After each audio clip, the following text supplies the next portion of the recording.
to be here today. Isang tagumpay niyo, Panginoon, na kami narito ngayon, sumasamba, nagdadala ng aming mga handog sa inyo, nagdadala ng pusong walang laman at nais masidlan ng inyong karunungan. Napasasakop kami sa inyo, Panginoon, at nais sa amin kayo maging tunay na tagapagsalita. Lukuban niyo kami ng inyong kapangyarihan, buksan niyo po ang aming mga mata, ang aming tainga, at matanggap namin ang katuruan niyo sa araw na ito. Hinihiling po namin, Panginoon, ang isang mapayapang puso. Patuloy niyo po kaming linisin, at kung may bahid ng kasalanan na nababakas niyo pa sa aming puso, inihingi po namin ang tawad. Alang-alang, Ama, sa dugong itinigis ang iyong anak na si Jesus. Cleanse us, make us whole, enable us to understand you. Bring us to a higher level of spirituality. And we pray that as we ponder your word, you will protect us from lies, from half-truths, from deceptions of the evil one. And Lord, even as we're gathered here, we ask that you protect us from malicious intentions of spirits and even of people. And we pray that the same protection may be upon our loved ones who are not here with us right now. Lord, let your protective mantle be over our heads. Sumisilong po kami sa inyong kapangyarihan, sa inyong awa at sa inyong habag. Mangusap po kayo. Marapatin yung tungtungan ng inyong paang inyong lingkod, maitaas namin ang inyong pangalan, at kami naman, Panginoon, tumanggap na yung pagpapala. Kayo po ang maging tagapagsalita. Gamitin niyo lang po ang inyong lingkod. Dalangin namin ito, may pasalamat sa pangalan ng Panginoong Jesus. Amen. Ang Panginoon po ay nagturo sa kanyang mga disipulo ng napakamaraming mahalagang bagay. Sa katunayan, kung meron lang tayong kaunting panahon na nalalabi para pag-aralan ng Biblia, napakagandang pag-aralan ng 3 chapters na Matthew 5, 6, and 7. Yung pong tinatawag na Sermon on the Mount. Akala po ng marami ay napakaraming tagapakinig ng Panginoon noon na nagsalita siya sa bundok at napakaraming angaw-angaw na taong nakikinig. Subalit malinaw po ang sinabi sa Scripture, maraming tao ang ginawa ng Panginoon, inipon niya yung kanyang mga disipulo at sa isang sulok ay tinuruan niya. Sa makatuwid, ang primary audience ng Sermon on the Mount were the disciples of the Lord themselves. Hindi mga unbelievers, hindi mga kung sino lang, kundi mga disciples. At dahil dyan, mahalaga po na siya sa atin tayong nagsasabing Kristiyano na tayo, meron na tayong maturity, meron na tayong position sometimes in the church. Ano po ba ang sinasabi ng Panginoon tungkol sa pag-aalala? Matthew 5, 1-2, Now when he saw the crowds, he went up on a mountainside and sat down. His disciples came to him, and he began to teach them.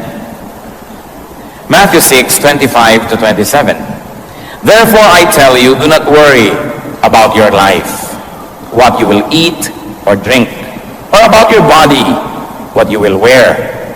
Is not life more important than food, and the body more important than clothes? Look at the birds of the air. They do not sow or reap or store away in barns, and yet your heavenly Father feeds them. Are you not much more valuable than they? Who of you, by worrying, can add a single hour to his life? Mahalaga po mga turo. Gustong-gusto nating matandaan, maunawaan at makita ang salita ng Diyos. What is the teaching here? Do not worry about your life. Do not worry about your existence, your survival. Don't worry about the very basics. Huwag daw pong mag-alala. Huwag matakot. Huwag lagi nang magkaroon ng agam-agam tungkol sa ating buhay. Anong kakainin ko? May kakainin pa ba ako? Anong iinumin natin? Nauubos na daw yata ang fresh water supply ng planeta. Paano kaya? Lumipat na sa Canada dahil marami dong mga lakes. O sa Antarctica dahil maraming yelong pwede pang tunawin. Masyadong maraming alalahanin ng mga tao ngayon. Sabi ni Lord, do not worry about what to eat or drink. This is the very core of survival. Because the Lord says, life is more important than food. Life is more important than just survival.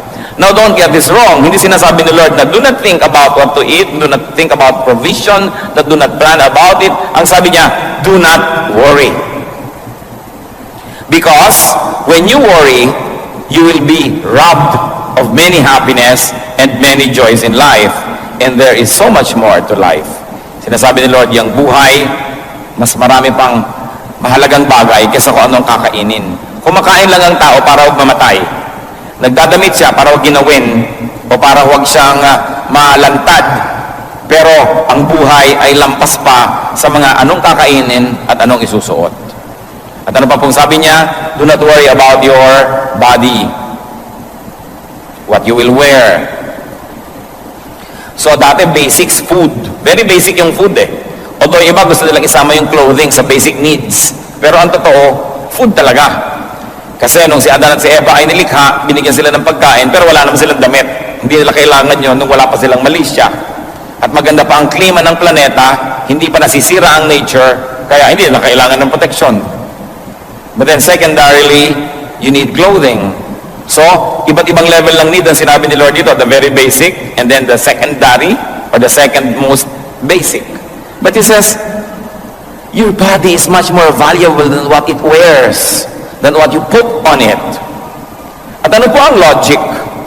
Ano ang rason? Ano ang katwiran kung bakit sinasabi ng Panginoon na huwag mag-alala kung anong kakainin at dadamtin? Because God feeds and God takes care of the birds. God takes care of creation, and therefore God will take care of you. God will feed you. Ano po sinasabi dyan? Eh, ang mga ibon nga, pinapakain eh. Nakakita ka na ba ng ibon na nagtatanim? Nakakita ka na ba ng ibon na nagsasaka? Pero, ibon yan. Kahit na mamera lang yan at natitira-tirador, nababaril-baril, hindi maaaring, hindi inaalagaan yan ng Diyos. Eh, ikaw pa, tao ka. Yun ang logic. Iba yung alam, iba yung pinaniniwalaan ng salita ng Diyos, iba yung pinanghahawakan, at iba yung nagkakaroon tuloy ng kapayapaan dahil nagtitiwala tayo sa salita ng Diyos.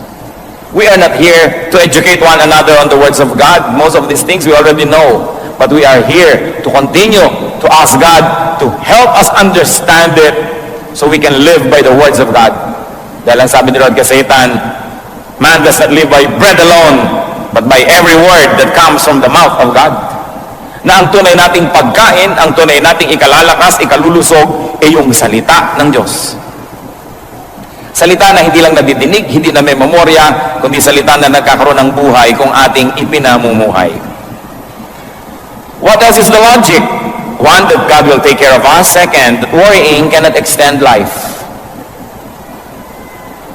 Hindi naman nadadagdagan talaga yung haba ng buhay kung mapag-alala tayo, umiiksi pa nga. Hindi naman nadadagdagan ng kasiyahan kung mapag-alala tayo, nababawasan pa nga. Matthew 6:28-30. And why do you worry about clothes? See how the lilies of the field grow. They do not labor or spin. Yet I tell you that not even Solomon in all his splendor was dressed like one of these. If that is how God clothes the grass of the field, which is here today and tomorrow is thrown into the fire, will He not much more clothe you, O you of little faith? Napakalinaw naman. Bakit nga nag-aalala tungkol sa isang dadamit? Tingnan nyo ang mga bulaklak, ang mga damo na namumulaklak sa parang, hindi naman sila naghahabi ng tela, hindi sila nagdidisenyo, nagbuburda, hindi sila nag-paint ng mga tela, pero tingnan mo kung paano sila damtan ng Diyos. Kahit si Solomon, na pagkarangya-rangya ng mga isinuot, hindi man lamang nadaig ni Solomon ang mga bulaklak na nilikha ng Diyos. At sabi niya, kung yung mga bulaklak lang at damo-damo, buhay na buhay ngayon, pero bukas ay lanta na at susunugin na. Eh, pinag-iisipan pa ng Diyos na damitan ng magandang kulay, magandang disenyo. Ikaw pa ba na mahaba ang buhay?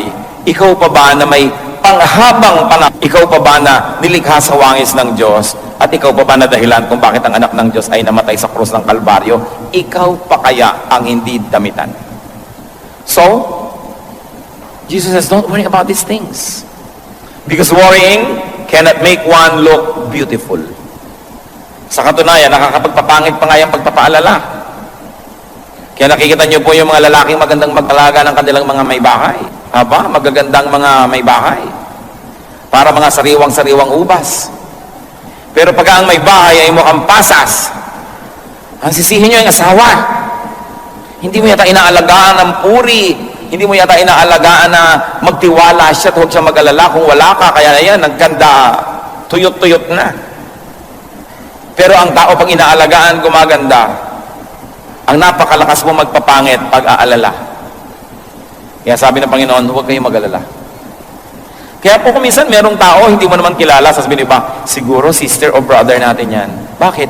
Kasi mukhang Christian eh. Ano ba itsura ng Christian? Tingnan nyo nga katabi nyo. Ano nga ba itsura ng Kristiyano? Yung bang meron kang hindi maipaliwanag na ningning ng kanyang mata, payapa ang kanyang loob, kahit siguro wala siyang pera, kahit may sakit din siya, pero dahil sa pagtitiwala sa Diyos, kitang-kita mo na matining ang loob. Napakahalaga na nakikita sa ating mukha yon. Subalit ang pag-aalala, inaagaw yan sa atin. It is God who gives beauty. It is not what we wear. Although it helps. Pero hindi kayang takpan ng damit o make-up ng isang malungkot na puso. Hindi kayang ikubli ng kahit anong maskara ang mapait na kalooban ng isang tao.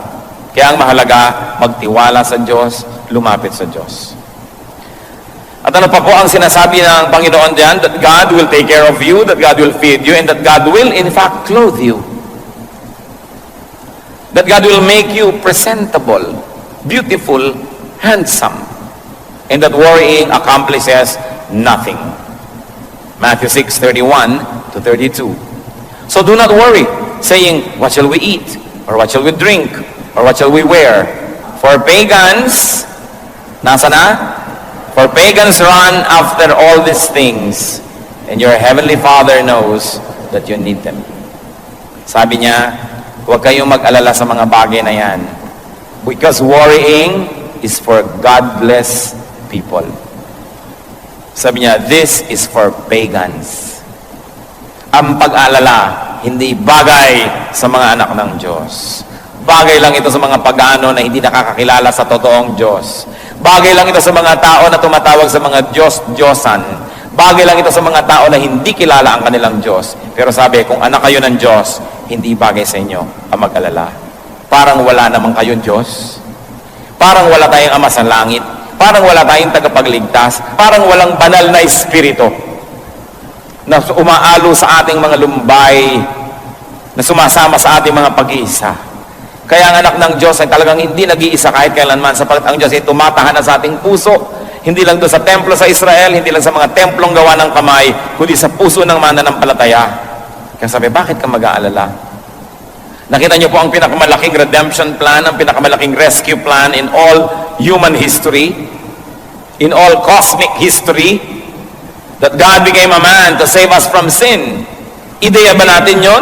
Tayo ba ang nagsabi sa Diyos na, Diyos, magkatawang tao naman kayo, akuin niyo lahat ng aking mga kasalanan, akuin niyo lahat ng aking mga kakulangan, at yung lahat ng kaparusahang dapat kong tanggapin, pakitanggap niyo nga, at pagkatapos sa matanggap niyo yon, pakibigay niyo sa akin na inyong kabanalan, para kami ang maging banal, at kayong maparusahan, para kami maligtas. Bayaran niyo nga lahat ng utang namin. Ideya ba natin yan? Hindi. Yan po ay pakana ng Diyos. Ideya ng Diyos. At kung ang Diyos ay nag-isip na siya ay magkakatawang tao para bayaran ang ating mga kasalanan, kailangan pa ba natin siyang himukin na maging mabuti? Kailangan pa ba natin siyang himukin na magbigay ng pagkain, magbigay ng mga kailangan natin? Eh kung ang kanyang buhay ay ibinigay na niya sa atin. Kaya napakasimpleng bagay ito. Hindi na natin hinahangad na magkaroon pa tayo ng napaka-sophisticated na pag-aaral ngayon. Balikan lang natin kung ano yung simple, unawain ito, namnamin at ipamuhay, at napakalaki ng bigat na mawawala na ating mga dala-dala araw-araw, mga alalahanin, mga pag-iisip. What are the steps to freedom from worry? Salamat na lamang at hindi lang sinabi ng Panginoon na huwag kayong mag-alala, tapos tinigilan na niya. Itinuro niya kung paano masusunod ang kanyang utos na huwag mag-alala. Sapagkat utos din ang ibinigay niya. Matthew 6:33 to 34. But seek first His kingdom and His righteousness, and all these things will be given to you as well. Hindi naman pala niya binabaliwala yung damit. Baka magdatingan kay next week walang suot. Hindi naman niya binabaliwala yung kumain tayo ng masarap at magplano ng mga kakainin. Ang sinasabi niya, hindi ka nabubuhay para mag-alala tungkol sa mga bagay na yan. Problema ko yan eh. Ako ang Diyos, ako ang Creator, ako ang Provider. Ang problemahin mo, eto. Unahin mo ang kaharian ng Diyos at ang kanyang katwiran. Yan ang atupagin mo sa buhay. At pag inatupag mo yan, sabi niya, lahat nitong inaalala mo, idadagdag ko lang yan sa'yo. Dagdag lang yan eh. Hindi yan ang mahalaga. Icing lang yan. Hindi yan ang tunay. Sabi niya, bakit mo inaalala ang pagkain at inaalala mong iinumin? Kaya mo mag-create ng pagkain? Kahit kaya mong magtanim ng buto, ikaw bang nagpapatubo dyan, nagpapalabas ng ugat ng mga dahon? Ikaw ba ang sinasabi mong ganito ang mangyayari? Bakit ang mga buto, pare-parehong lupa ang tinamna, nagiging chiko yung isa, nagiging mangga yung isa, iba-iba yung lasa, may maasim, may matamis, may pula, may puti. Kaya mo ba yan? Kaya nyo ba? Hindi pala, ba't yung ngayon inaalala? Eh yung unahin ng Diyos, sundin siya, kaya ba natin yon? Yes, by God's grace we can. Yun ang unahin. Eh, pambihira naman ikaw eh, sabi ng Diyos. Hindi mo kaya, pinoproblema mo, kaya hindi matapos-tapos ang problema mo. Etong kaya mo. Kasi hindi naman mag-uutos ang Diyos kung di natin kaya. Kung hindi niya tayo bibigyan ng kakayanan na sundin. Unahin mo ang kanyang kaharian. Unahin mo ang kanyang katuwiran. At lahat ng yan, idadagdag niya sa iyo. Verse 34. Therefore, kaya mayroong therefore eh. Do not worry about tomorrow. For tomorrow will worry about itself. Each day has enough trouble of its own. So what are the steps to freedom from worry? First is to prioritize God's kingdom. Unahin ang kanyang kaharian. At yung kaharian niya, hindi lang yung bababa mula sa langit, hindi lang yung pagdating ng panahon, yung nasa puso na natin, that we have to expand God's kingdom in our hearts and in the world. Ang kaligtasan natin at kaligtasan ng iba, ang kanyang katuwiran, ang kanyang righteousness, unahin. Unahin natin na maging mabuti, mabait, makadiyos, malinis. Yun ang unahin natin. Kasi yung iba, inuuna nila na magkapera, magkaroon ng isusuot, magkaroon ng kakainin, kaya ang kaluluwa ibinebenta kay Satanas. Di bali na magkasala ako, mandadaya ako, magnanakaw ako, kasi kailangan kong kumain, kasi kailangan kong magkadamit, kasi kailangan ko ng pambayad sa kuryente, sa tubig, tuition fee ng mga bata, etc., etc. May sakit ang nanay ko, so mga agaw ako ng cellphone ng may cellphone. Sabi ni Lord, lahat ng bagay na kailangan nyo, kaya kong ibigay. Ang gawin nyo, pumwesto kayo doon sa lugar na dadaanan ng pagpapala ko. At yung lugar na yon, yung lugar ng kabanalan, lugar ng pagiging makadiyos. At pag doon ka lumagay, ang Diyos ang may problema kung paano kanya bibigyan ng iyong kailangan. Eh yung iba sa paghahanap nila ng kanilang mga kailangan sa buhay, lalong lumalayo sa Diyos. Kaya lalong nakakalubog-lubog, lalong nakakawindang-windang ang buhay, at lalong napapahamak. Sabi ni Lord, gusto nyo ng mga kailangan nyo sa buhay? Ako ang nakakapagbigay niyan. Pag gusto ko magbigay, hindi ako kailangan pilitin. At kung ayaw ko, hindi rin ako napipilit na magbigay. Eh bakit hindi mo ako bigyan ng kasiyahan? Pag tayo nabubuhay ng ayon sa wangis ng Diyos, kasi tayo ginawa sa wangis niya, nilikha sa wangis niya, nasisiyahan siya. At kung nasisiyahan ba ang Diyos, napakahirap para sa Kanya na mag-blow out. Napakahirap pa sa Kanya na magbigay ng mga gusto niyang ibigay sa atin. Kaya ang dapat nating unahin, masiyahan ang Diyos sa ating pag-iisip, pananalita at pamumuhay. At pagkatapos, siya ang may problema kung paano tayo papakanin. Parang mga anak, pinag-aaral ka ng magulang mo, ang problemahin mo yung mag-aaral kang mabuti, ipasa mo ang iyong mga subjects, huwag kang mag-drugs, huwag kang mag-premarital sex, huwag kang nobyo-nobyo agad ang inaasikaso. Yun ang problemahin mo. At yung magulang mo naman, ang namang problema na, ipangbabayad mo sa school, kakainin mo, ibabayad sa kuryente na ginagamit mo sa mga ilaw mo sa bahay. Kasi mayroon tayong ganong role. Ang role ng Ama is to provide for us. Ang role natin, sumunod. Sumunod. Bigyan siya ng kasiyahan. At sabi, all these things will be added unto you. Why? Because you have placed yourself under God's governance, under God's economy, under God's care. Pag tayo po nagpakabuti, sa negosyo, fair ka, di ka nandadaya. Empleyado ka, di mo dinadaya ang iyong employer. Employer ka, hindi mo dinadaya ang iyong mga empleyado. Sasabihin ng logic ng mundo, ay, lugi ka. Because you can get more by cheating. Pero pag sumunod po tayo sa Diyos, inuna natin ang kanyang kabutihan, ang totoo na ang ginagawa natin ay nagpapasakop tayo sa kanya. Meron ba kayong mga alaga sa bahay? Sino sa inyo may mga alagang aso? Yan. Sino may mga alagang pusa? Sino may alagang ibang hayop pa? O, pagka po ba sila yung umiiyak at gustong kumain, binubugbog nyo? Hindi. Kumisa nga yung ribbon ng aso, ribbon din ng amo eh. Kung ano yung suot ng amo, suot ng aso rin. Pagka ba yung pet ninyo ay nagiginaw, ay lalo nyo binubusan ng yelo? Pagka ba may ibon na dumapo sa inyong bintana dahil may bagyo at sira-sira ang pakpak niya, sabi niyo, ay mahina ang ibon to, ano gagawin nyo? Dudurugin mong ibon? Hindi. Aalagaan mo dahil dumapo sa iyong bintana, nagpapaampon sa iyo. Sa palagay nyo, anong gagawin ng Diyos kung sa Kanya tayo nagpapaampon? Kakabawain ba tayo? Dahil sumusunod ka sa akin, masyadong honest ka sa negosyo, pues malulugi ka. Ganun kaya yon? Dahil hindi ka nandadaya, hindi mo ginagaya yung ginagawa ng iba na mabilis kumita, lagot ka, kawawa ka sa akin. Yun kaya ang gagawin ng Diyos? Hindi. Kung inaalagaan natin ang mga hayop, maski tayo'y tao at taong makasalanan, marunong tayo mag-alaga ng mga nagpapaampon sa atin, nagpapakupkop at nagpapaalaga. Diyos pa kaya ang hindi mag-alaga sa nagpapakupkop sa Kanya? Kaya ang dapat nating unahin sa buhay, to surrender to God, to seek God's protection, and to live by God's decrees. Because God is an infinitely better, in fact, He is the best keeper. Hindi ka pwedeng malugi dahil sumunod ka sa Diyos. How else do you step away from worry? Do not fast forward life's concerns. Yung kasing fast forward, hindi pa dumadating doon, pwede mo na i-forward yung tape, yung pelikula, kahit ano.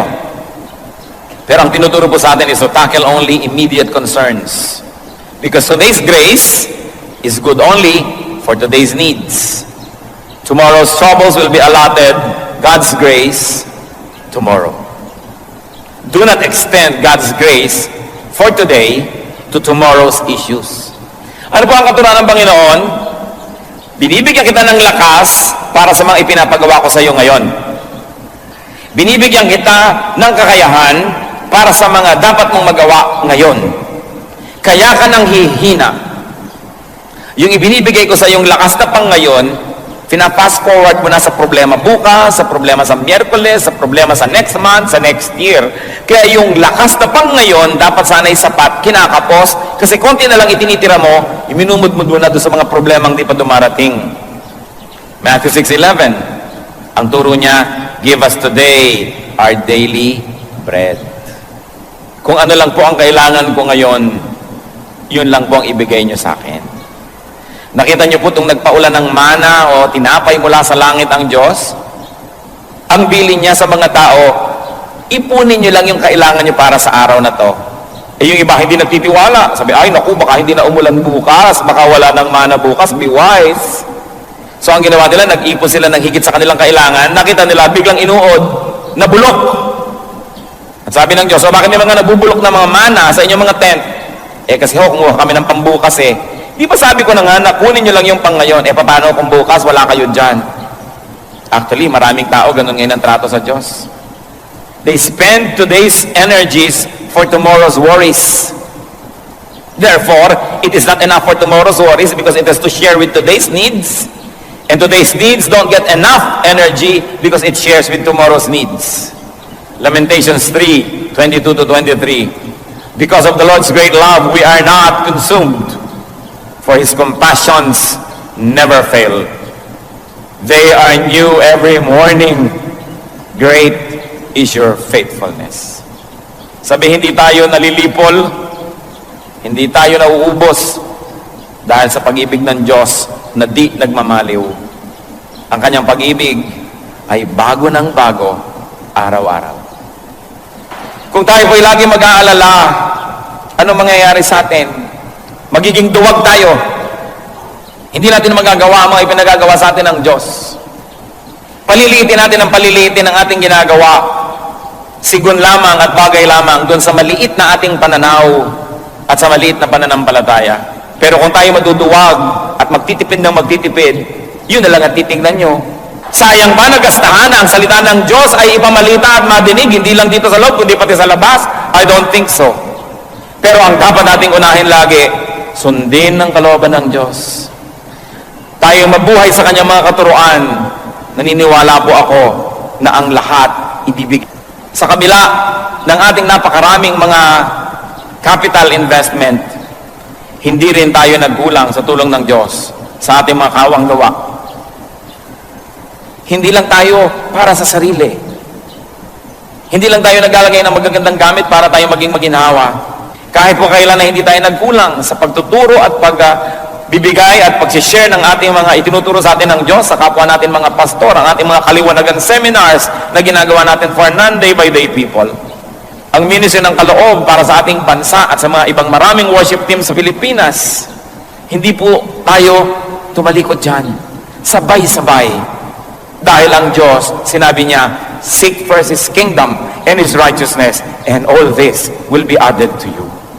Ang mahalaga lang po ay hindi tayo nagiging makasarili at hindi tayo nalilibang at nalalasing sapagkat alam natin, malaki ang Diyos natin.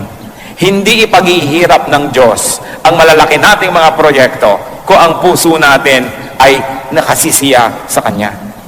Kaya ano pong ginawa natin over these years? We focus on building God's kingdom, on teaching and living in God's righteousness. We spend money airing radio programs across the nations, 2 national stations, several regional stations. Tinutustusan po natin buwan-buwan, madinig ng mga listeners ang mga programa natin. Wala namang mga commercial yan. Wala namang mga, sasabihin mo, hinihingan mo yung mga nakikinig, kundi sila nagkukusang loob at tumutulong. Pero lahat po yan nangyayari because we share God's goodness with us, with the whole body of the Lord, and with our own nation. Kaya kung mag-aalala tayo lagi, paano ba yan? Baka hindi pwede, wala tayong pera, wala tayong budget. Liliit ng liliit ang ating mga pananaw. Liliit ng liliit ang ating mga hakbang at mga pagtatangka. Samantalang sa tulong ng Diyos, ang mga anak niya at ang kanyang iglesia dapat lumago ng lumago ng lumago. Dapat tayo magtiwala. At alam niyo po, ang ating church maraming nagagawa dahil kayo ay nagtitiwala sa Panginoon. Dahil kayo matapat sa pagbibigay sa mga pangangailangan ng iglesia. Dahil kayo ay nakakakita na mainam na magtanim para sa paglago ng kaharian ng Diyos. And over the years, God added all the funds, all the people very especially, and all the things. Meron bang himala? Meron. Tayo ang isang patunay ng himala ng Diyos. Tingnan ninyo ang inyong paligid. Pinaghihimalaan tayo ng Diyos ng madalas. Ang ating mga pangangailangan, ang paggaling ng ating mga karamdaman, ang pagpayapa ng magugulo nating mga kalooban, ang pagkakasundo ng mga pamilya, ang pagkakaroon natin ng paglilingkod sa Diyos, laging may himala. At ang mahalaga, kasama tayo sa himala na yon. Sa pag-aaral po ng mga salitang ito, napakahalaga nating limiin. The Lord did not say, do not think or plan. Ang sabi niya, do not worry. So it's good to think, it's good to plan, but not to the point of worrying. Plan, but do not worry, especially about results. You do not plant a seed and dig it to see if it's growing. Just keep planting and trust the God of harvests who will make it grow. James 4:13-15. Sunod na araw, sa susunod na linggo, sa susunod na buwan. Anong ibig sabihin? Yung ngayon ang harapin. Yung pangangailangan natin ngayon, nandyan ang sagot ng Diyos. Marami mga tao are on maintenance medication. Kaya lalong lumalala, iniisip, saan kaya kukuha ng pambili ng gamot next month? Next year? Kinukwenta yung buong halaga ng gamot ay inumin niya ng 1 taon, kaya tuloy siya ay parang halos igupo ng kanyang mga numbers. Pero kung ngayon, binibigyan ka ng Panginoon ang gamot mo para ngayon, magpasalamat ka, magpakabuti ka, gawin mong tapat, at bukas, nandun uli ang Diyos. Huwag mag-alala. Bagaman mabuti magplano. Mabuti na nag-iisip. Subalit matapos mong isipan at planuhin, ipasa Diyos, at huwag alalahanin. Gawin lang ang pinakakayang gawin, do what is best, and leave the rest up to God. Dapat din naman kasi may plano. Sabi sa Luke 14:28, suppose one of you wants to build a tower. Will he not first sit down and estimate the cost to see if he has enough money to complete it? So God is not against planning. But God says, don't worry. Life is more important than food. Life is more important than livelihood. Marami pong tao may hanap buhay. Dapat naman. Pero yan ay paghahanap lang ng ikakabuhay. Huwag mabuhay para maghanap. Huwag mabuhay lang para maghanap buhay. Dapat naghahanap buhay tayo para tayo may kainin, para may isuot.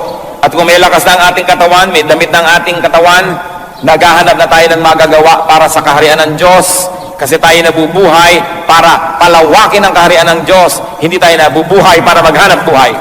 Naghahanap buhay tayo para tayo may kitain at para tayo may maitulong sa gawain ng Panginoon, pero hindi tayo nabubuhay para lang maghanap buhay. The Christian's life must revolve around God, around God's kingdom and God's righteousness. Therefore, the Christian's life must revolve around the church. Why? Because Colossians 1:18 says, Christ is the head of His body, the church. If the body of Christ is the church, then the church is the highest institution. The church is the most important institution. Therefore, our lives must be dedicated to the works, to the needs, and to the expansion of the church. If you believe that Christ is the head of the church and that He loves the church. Ang pagiging Kristiyano po hindi lang panglinggo. Kailangan umiinog ang buhay natin sa church ng Panginoon. Sandali lang tayo sa mundo, nakikiraan lang tayo rito. Ang tunay nating sasapitin ay ang presensya ng Panginoon. At marapat lang na pag humarap tayo sa Kanya, meron tayong maisulit at maialay sa Kanyang paanan ang ating mga paglilingkod, ang mga nagawa natin. Bunsod na rin at tulong na rin ang mga ibinigay niya sa atin. Maghanap buhay para may kainin at damitin at para makapaghandog sa Diyos. Subalit kung hanap buhay lang ang ginagawa natin at wala nang iba, hindi tayo nilikha ng Diyos para maghanap buhay. Nilikha niya tayo, anong sabi sa Bible? To do the good works that He has prepared in advance for us to do. Bawat isang tao may itinakda ang Panginoon. Ito ang mga dapat mangyari sa kanyang lifetime. Ito ang mga dapat niyang matupad. Ito ang dapat na makamit. Kaya tingnan po natin anong kalooban ng Diyos para sa atin. Kaya habang tayo naghahanap buhay, nag-aaral, meron tayong mga pamilyang inaalagaan, meron tayong mga hobbies, meron tayong mga pinagkakaabalahan, we must be free enough to serve. And we must be free enough to have a ministry. Because we were created by God for good works, which He prepared in advance for us to do. Failure means only this, being unable to accomplish the works that God has willed that will be done in our lifetime. Mahalaga po na magtagumpay tayo sa larangan na yan. And yet, through all this, be free from worry. Many people cannot serve God because they worry too much. They worry, hindi ko yata kayang gawin, wala yata akong kayanan, wala na yata akong oras, hindi ko na yata kayang gawin, gawin ninyo at sa kanyo mapapatunayan. Sabi ni Lord, do this, and all the things you think about will be added unto you. Revelation 22 verse 12 is clear. Ang sabi ng Panginoon sa kanyang pagharap sa mga taong humarap sa kanya sa huling paghuhukom, I will give to everyone according to what he has done. Hindi sinabing, I will give to everyone according to what he has believed. Sabi, I will give to everyone according to what he has done. That's why we have to deal with worry so we can do more. The body is more important than clothes. So devote more resources to what enters the body. Halimbawa, food, medication, than to what is draped on it. Kung atin pong nanamnamin na sinasabi ng verse, mas mahalaga daw po yung katawan kaysa sa dinadamit nito. Gaano kalaki sa inyong budget ang napupunta sa damit at gaano kalaki ang napupunta sa mga vitamins, sa mga good natural foods, sa pag-aalaga ng ating katawan. Baka mas malaki pa ang ginagasto sa dermatologist para lang sa napakanipis na balat dito kaysa doon sa inyong atay na naninilaw na pala, hindi inaasikaso dahil hindi kita. Gano'ng karami ang ginagastos natin sa mga alahas, sa mga panglabas para ayusin lang yung katawan kaysa palusugin yung loob. The Christian should value the body more than the clothing that is draped on it. Ngayon, kung maraming masyado kayong mga pagpapala, di pagandahin nyo rin, maayos, pero unahin kung ano ang pumapasok sa ating katawan. Huwag kayong maniwala na ang buhok ay kumakain. Kasi pinapakain na ngayon ng buhok, kumakain ng bitamina ang buhok, kumakain ng kung ano-anong mga elements ang buhok. Advertising lang yan. Walang bibig yung buhok at wala siyang digestive system. Kailangan kainin ninyo para lumabas doon sa buhok.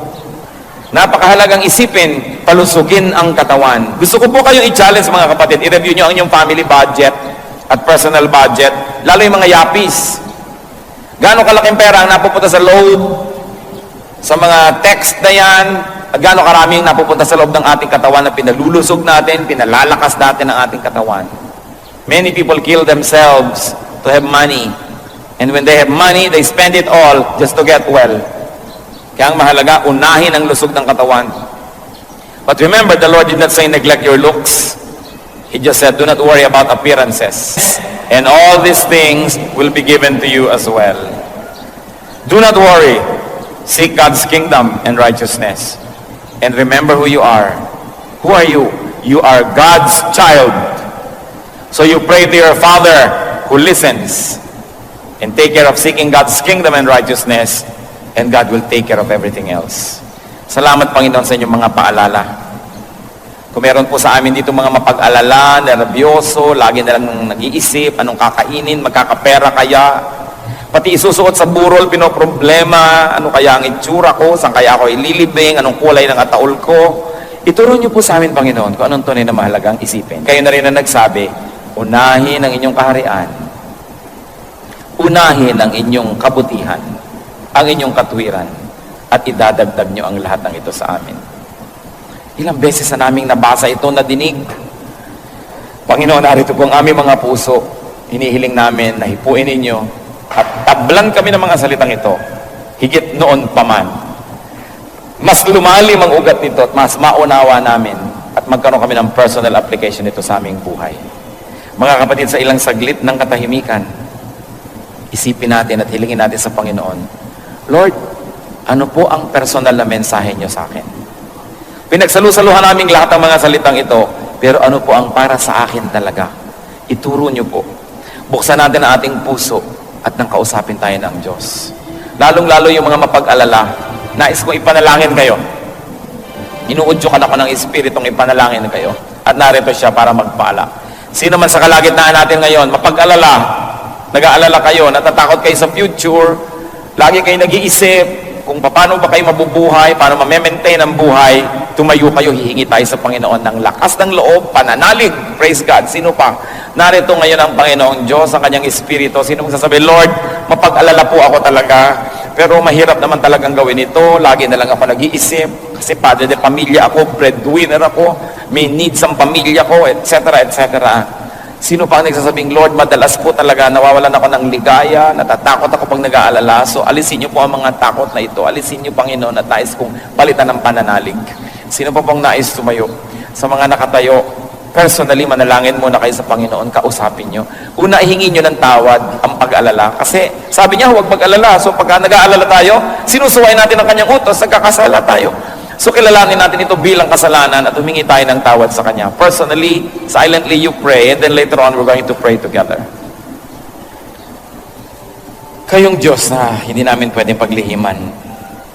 Kayong Diyos na nakakabatid ng aming mga kabigatan. Kayong Diyos na nagsabing huwag kami mag-alala. Kayong Diyos na nakakaalam sa hinaharap. Alam niyo ang bawat tatahakin naming landas, kaya kayong nakakapagsabing huwag kami mag-alala sapagkat hinanda niyo yun. Pakisiyasat niyo po ang bawat isa. Panginoon, pawiin niyo po ang mga pag-aagam-agam. In the name of Jesus, we rebuke the deceptive work of Satan in our midst. We reject and uproot from our hearts the deceptions of the evil one that makes us worry. And we declare ourselves free. Free to enjoy God's peace. Free to believe in God. And free to have peace. Panginoon, kumilos po kayo sa kalagitnaan namin. Palakasin niyo ang aming pananalig, dagdagan niyo pa. At nawa, Panginoon, makita namin yung kahalagaan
at kagandahan ng inyong utos. To take life one day at a time. Not to fast forward our worries and concerns, because your blessings are new every morning. Tuwing binibigyan niyo pa kami ng araw ng panibagong buhay, kakambal nito ang pagpapala at mga kailangan namin sa araw na yon. Ipaunawa niyo ito sa amin sa malalim na paraan. Panginoon, pawiin niyo po ang pangamba na yung mga anak. Turuan niyo kaming magtiwala sa iyong salita. At itong mga salita na ito, mailapat namin sa pang-araw-araw na buhay. Lord, teach us to translate into daily activities and daily work.